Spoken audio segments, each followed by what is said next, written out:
查到呢條視頻啦。今日帶你哋睇珠海華發商都旁啦，第4代住宅，而且淨係精裝嘅智能交付啊，首付38萬就可以上車啦。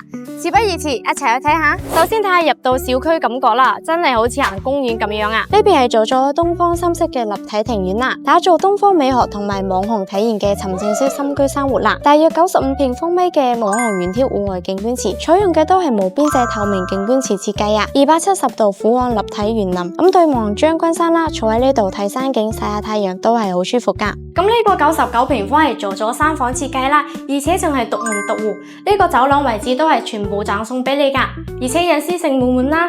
夏天開間有6米，夠細闊啦，擺完沙發仲有位行。呢度仲有專門嘅洗衣房啦，洗衣空間一體式，而且就算2個細房都可以擺張床、書台同埋衣櫃都唔逼啊。主臥係做咗套房啦，而且朝南向，採光超好。270度嘅飄窗視野開闊，睇園林啊，實用率高達100%，相當於市面上嘅120平方空間。廚屋仲帶智能家具交付，中央空調、新風系統、洗碗機、智能馬桶等。咁入門有智能門鎖，小區有人面識別，住得安全又方便啦。項目自帶會所、健身房、室內泳池、設巴館等。行街睇戲6樓就去華發商都啦，去巴山大院、海南又一城都係2個字時間啦。項目隔籬就係滑雪場啦，未來呢度仲有個來來購物廣場啦，澳門人最中意嘅商場啦。而且呢度返廣州灣同埋拱北灣都係2個字時間就到啦，真係好方便，一步到位搞掂晒啊！咁整體就睇完啦，無論係居住體驗仲係地段配套，呢個真係好方便噶。咁如果大家想揾第4代住宅嘅話，呢個真係可以重點睇下啦。